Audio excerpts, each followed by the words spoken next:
வணக்கம் நண்பர்களே.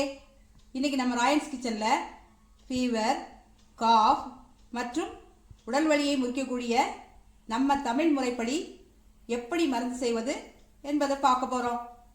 இதுக்கு தேவையான பொருட்கள்: சுக்கு ஒரு துண்டு, மிளகு ஒரு டீஸ்பூன், மல்லி ஒரு டீஸ்பூன், கருப்பட்டி இல்லைன்னா பனை வெல்லம்னு சொல்லுவாங்க இதை, அது 100 கிராம், துளசி 10 இலை, ஓமவல்லி இலை ஒரு 3, வெத்தலை 2. இப்போ ஸ்டவ்ல ஒரு பேனை வச்சுட்டு அது நல்லா சூடான உடனே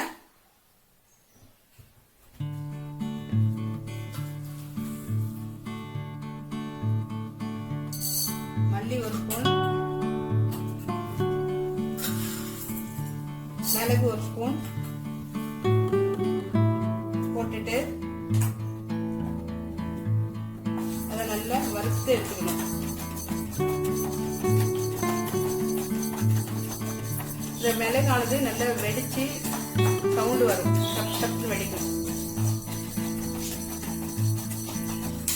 இப்ப சத்தம் கேட்கும் பாத்தீங்களா, டப் டப் டப் டப் வெடிக்குது பாத்தீங்களா. இப்ப நம்ம இறக்கிடலாம். இது வறுத்ததை நம்ம பொடி பண்ணி வச்சுக்கணும். அதே போல சுக்கையும் இந்த அளவுக்கு பொடிச்சு வச்சா போதும். கருப்பட்டி இந்த மாதிரி இடிக்கும் போது நல்லா இப்படி வரும் பாருங்க. இதுதான் ஒரிஜினல் நாட்டு மருந்து கடையில மட்டும்தான் கிடைக்கும். இதை எடுத்து ஒரு பேன்ல போட்டு இப்போ இந்த தண்ணி ஊற்றணும். தண்ணி வந்து ஒரு 200 ml. இது இப்போ நம்ம ஒரு ஆளுக்கு தேவையானது தான் பண்றோம். அதே மாதிரி இது வந்து ஒரு 50 ml கூட விட்டுக்கலாம். பொடிச்சு வச்சிருக்க இந்த மிளகு, மல்லி தூள், அப்புறம் இந்த சுக்கு பொடி, இந்த ரெண்டையும் கலந்து நம்ம இப்ப கொதிக்க வச்சிடலாம். சமயத்துல ஒரு வாமிட்டிங் மாதிரி வரும், அப்புறம் வந்து உடம்புலாம் ஒரே அலுப்பா இருக்கும். அந்த சமயத்துல இதை வச்சு குடிச்சா நல்ல தெம்பா இருக்கும். டாக்டர்கிட்ட உடனே போறதுக்கு முன்னாடி நம்ம வந்து இதெல்லாம் கைப்பக்குவமா செஞ்சு பார்த்தா நல்லது. இதெல்லாம் யாரும் இப்போ அவ்வளவா செய்யறது இல்லை. ஆனா செஞ்சு குடிச்சா உடம்பு நல்லது. வீக்லி ஒன்ஸ் கூட சும்மா வீட்டுல இருக்கும்போது கூட நம்ம இந்த மாதிரிலாம் செஞ்சு குடிச்சுக்கலாம். உடம்பு நல்ல தெப்பா இருக்கும். கருப்பட்டியும் சேர்ந்தாப்புல ஆச்சு, பனை வெல்லம், அந்த கருப்பட்டி அதெல்லாம் சேர்ந்தா உடம்பு நல்லது. ஒரு சண்டேஸ்ல காலையில கூட இதை குடிக்கலாம். இது நல்லா கொதிக்கணும்.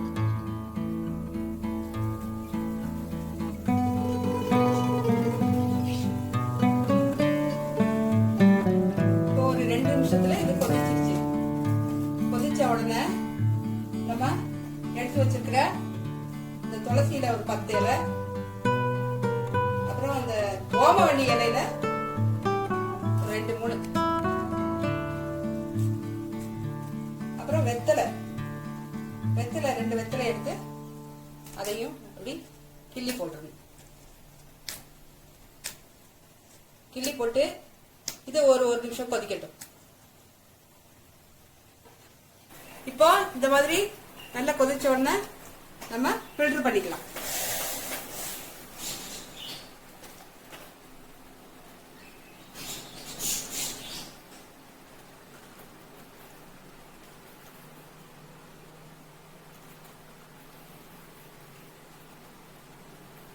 இந்த அளவு கஷாயம் 2 வேளைக்கு எடுத்துக்கலாம். காலையிலையும் மாலையிலையும் எடுத்துக்கலாம். கஷாயம் ரெடி ஆயிடுச்சுங்க. இந்த தமிழ் மருந்தானது மிகவும் மருத்துவ குணம் வாய்ந்தது. உங்களுக்கு ஃபீவர், காஃப் இல்ல உடல் வலின்னு என்ன இருந்தாலும் இந்த மருந்தை குடிச்ச உடனேயே கேட்கும். நல்ல ரெஃப்ரெஷிங்கா ஃபீல் பண்ணுவீங்க. இத காலை மாலை 2 வேளை எடுத்துக்கிட்டா முழுமையா ஜுரம் குணமாயிடும். இந்த வீடியோவை உங்க நண்பர்கள் உறவினர்களுக்கும் ஷேர் பண்ணுங்க, லைக் பண்ணுங்க. இது போல இன்னும் நிறைய இயற்கையான மருந்துகள் மற்றும் உணவுகளுக்கு நம்ம சேனலை சப்ஸ்கிரைப் பண்ணுங்க. பக்கத்தில் இருக்கிற பெல் ஐகானை கிளிக் பண்ணுங்க. தேங்க்யூ.